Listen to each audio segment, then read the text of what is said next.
Hi guys, and welcome back to my kitchen, or my half a kitchen, my stove. I don't have much of a kitchen. As you know, we're under construction, but that doesn't stop us from dreaming about the great kitchen we might have one day and getting the work done that needs to be done.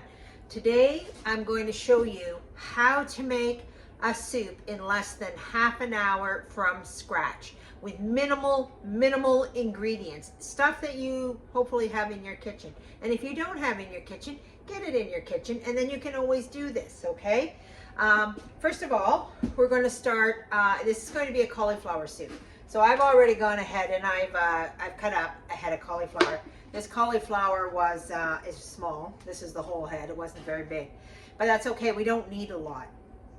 And I'm going to put it in this empty pot here right now.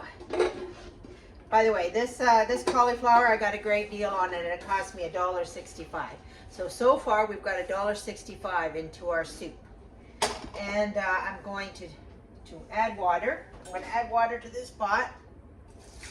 I'm going to add a good 8 cups right there of water, and I'm going to turn it on, and I'm going to add a little salt. Just I'm going to sprinkle a little salt in there. Oh, and onion peel in there. There we go. Little salt. Be careful with the salt, guys. I like salt, so I'm always cautious of my own self because I have a tendency to oversalt things. And if you oversalt things, it's done, right? You don't want that. So always be careful with the salt. You can always add more. All right, so we got that on high, and we're going to bring that to a boil. While this is boiling, we're going to go ahead and start making the base for our soup. So what I have here, as you know, you may have seen these a few times. These are my baggies that I keep close by in my fridge, in my stand-up freezer part. Whenever I'm going to make anything, I go to that freezer and I usually start with this stuff. This is celery, this is green pepper, and this is onion. This isn't frozen. This is because I just cut this. You might remember last week I bought a whole ton, not a whole ton, 10 pounds of onions, but they were small. And so they're not, when vegetables are small, they're more work because you have to cut more and do more work to get what you need. But what I did was I got out the food processor and I cut a bunch of onions to get this into my freezer so I don't have to piddly around with the onions. This is called prep cooking.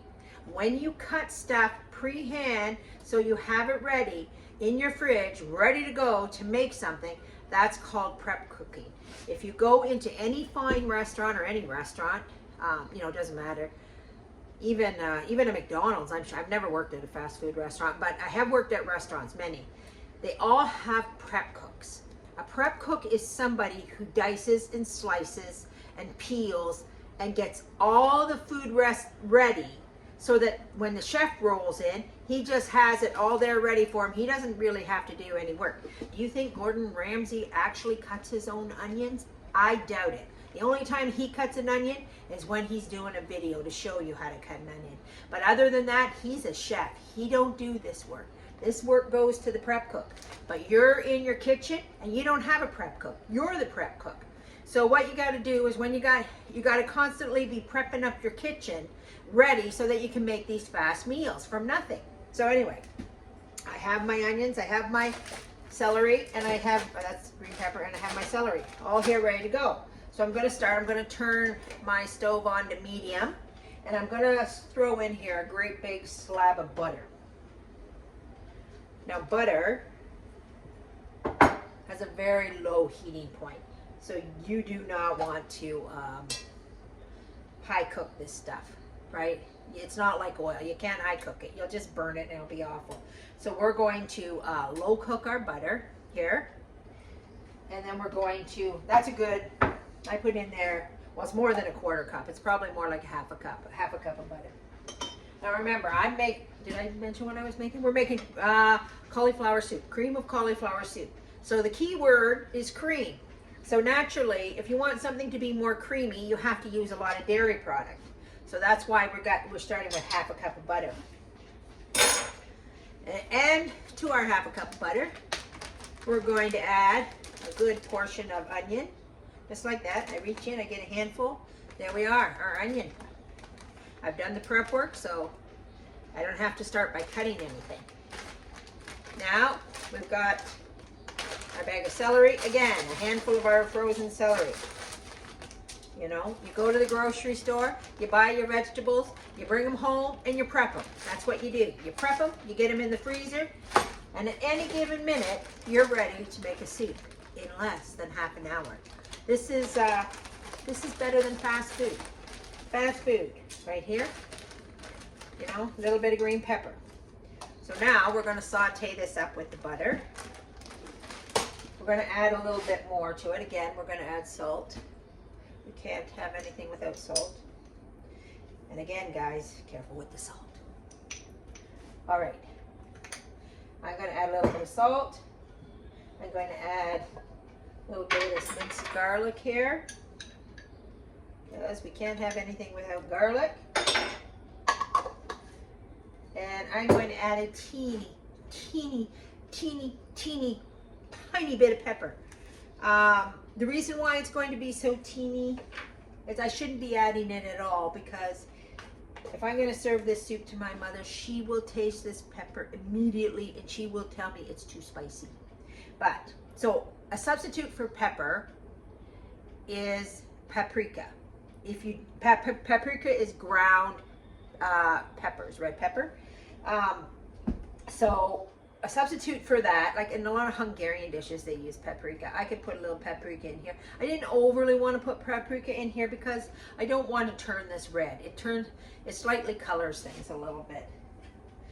But maybe I will. Maybe I'll go get some paprika and just put a tiny bit in, because I have to do some sort of substitute for this pepper because my mother. Here we go, paprika. I use a lot of it. Again, because I'm always substituting for the pepper. There we go. So, we're going to saute this up. Oh, there's one other thing that I add, but I'm just going to wait. I'm going to wait a minute, and is it the mustard? I add a little bit of mustard into these soups. I don't know, mustard is a little bit of a flavor enhancer. It gives it some depth to me. So anytime I'm making a cream sauce or a cream soup, I always put a little bit of dried mustard in it. So I'm going to get a spoon, and we're going to just saute this up. Just take about 5-10 minutes.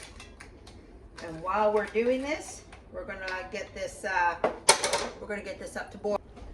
I'm putting a lid on to speed up that process as well. So in general, both these two things are going to take, this will take about 15 minutes, maybe 20 minutes. Maybe we'll get 20 minutes out of this because we really want to cook that. We want to cook that so that that cauliflower turns that water into a broth. So, and the cauliflower is going to be somewhat mushy, right? So we're going to let this cook. All right, guys, our vegetables here are sauteing, our green pepper, celery, and onion, and sauteing with a little garlic and a lot of butter and salt, tiny bit of pepper, and yeah, that's all I put in there. Now we're going to make a roux, right? So the roux is what makes our soup thick. So depending on how thick we want our soup to be, depends on how much flour we add and how much liquid we add to the flour. So I'm going to, and again, guys, I'm not doing this from a recipe. I do this all the time. So I'm just doing it off of my general knowledge. And you know, sometimes it's not so thick, sometimes it's thicker, but generally I'm going to put about a cup of flour in here. And when I put this flour in here, I'm going to add the mustard with the flour. I don't have no particular reason for doing it this way. It's just that I'm going to add just about a teaspoon of mustard. I just feel like this is a powder. The flour is a powder. It will mix better together. So, okay. So now, can we get in here? Should I get the camera down and you can see?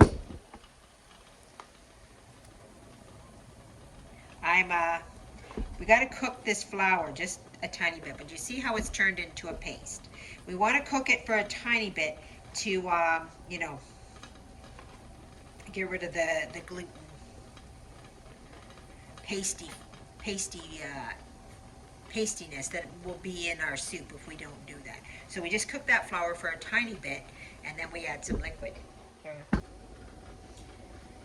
All right, so we've heated this flour up for a good couple of minutes, and now we're going to add a little liquid.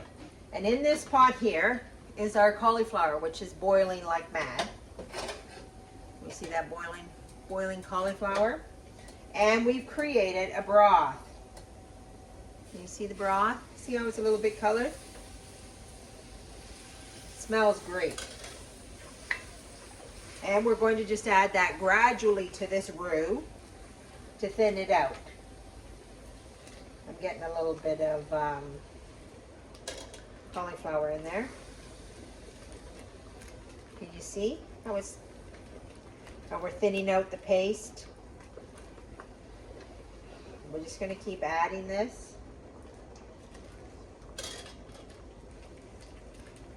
Like normally what you would do in this case is you would add a vegetable broth to this, or you could add a chicken broth, but like if we're making a vegetable dish, we want it to be fully vegetable. So we don't add chicken stock to something that's going to be vegetable. Okay. There we go. We're gonna add more. We're gonna add all this water.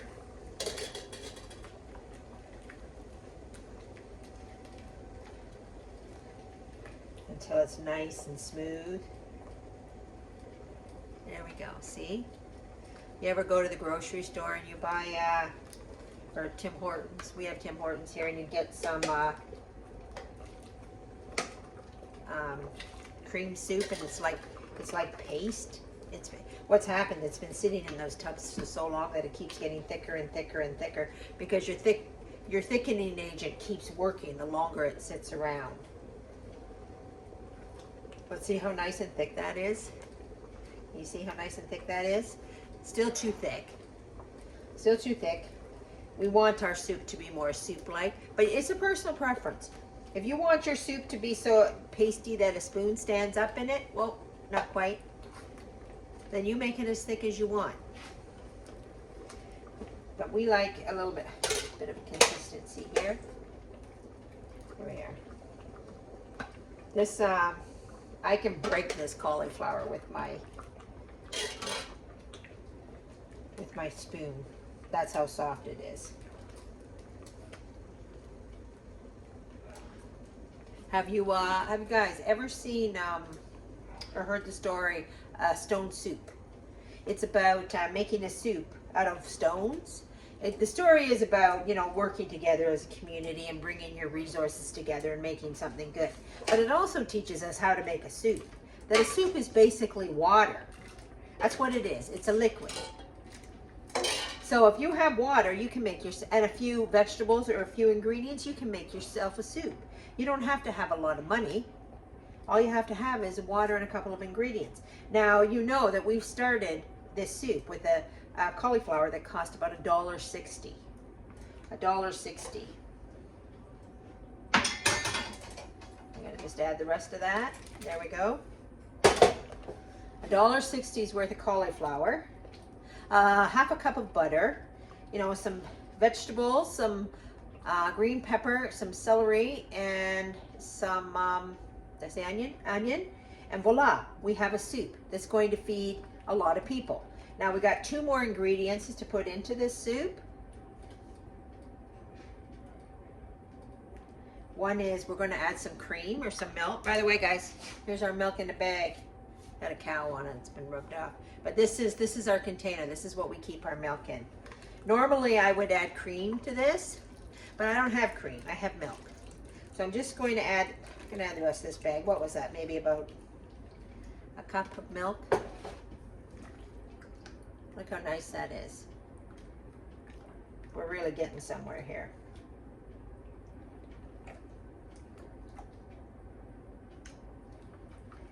We're just gonna like simmer this for maybe 5 minutes. Maybe about 5 minutes, that's all. Basically, your soup is done. The longer you cook things, the more the flavor comes out in them. So basically, you know, salt and pepper, garlic can do just about anything. You don't need a lot of fancy spices. You don't need a lot of fancy anything. And, you know, all you need is a little vegetable and a little water. And you can cook for a whole lot of people for very little money. Very little money. This could be dinner. If we had some French sticks, we could buy that, or we could make that ourselves, or some crackers, put a little crudité on the table, and you've got dinner. This is what they would do, you know, when they were hard up for money. That's why everybody ate soup back in the day, because soup was a meal stretcher. It was something that went a long way. Now we go somewhere and we pay, what, $4 or $5 for a bowl of soup? That's at, I'm talking at a fast food place like Tim Hortons. If you go into a restaurant, a bowl of soup can cost you any, you know, well, the restaurant prices are really extreme here. So, you know, you could get a $10 bowl of soup.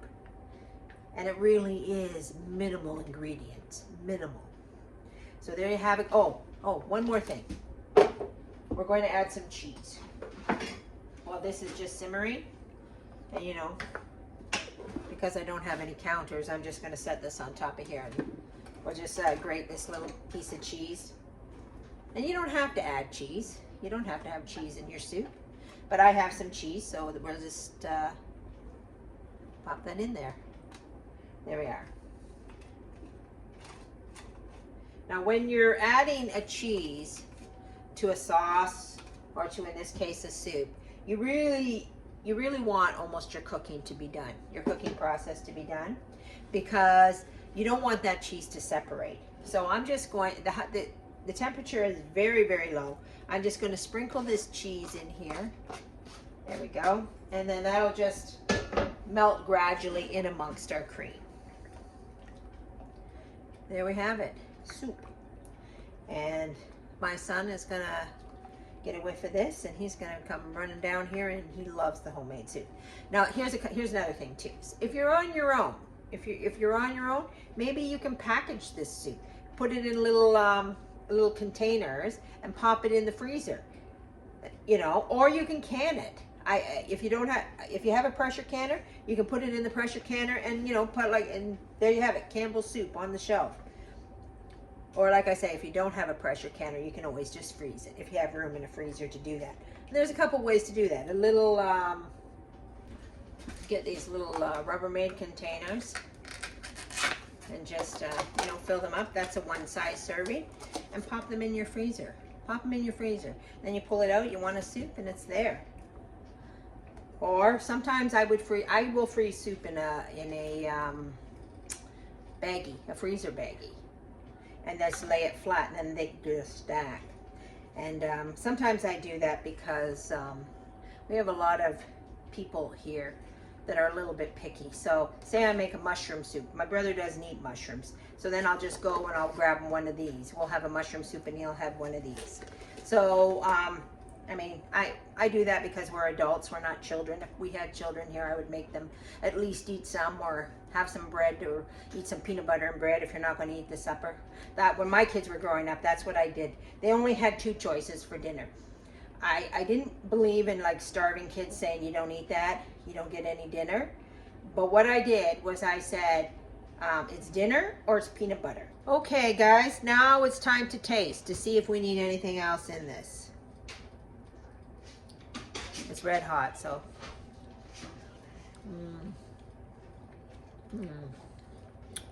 That is really, really good. Nothing beats homemade, nothing. And look at, you can whip this together in half an hour, less than half an hour. Come home, you say there's nothing to eat. Wait a minute, soup. There's always soup. Only takes half an hour. You know, it takes that long to bake a frozen pizza from the grocery store. It takes that long to do that. And you can make this as easy as pie, just like that. Thanks for stopping by, guys. Hope you enjoyed this video. If you enjoyed it, please like, please subscribe, please share it, tell your friends you found an interesting channel. Hopefully you found an interesting channel, and we'll see you next time on the Catholic Homestead. Have a good day, guys, and God bless.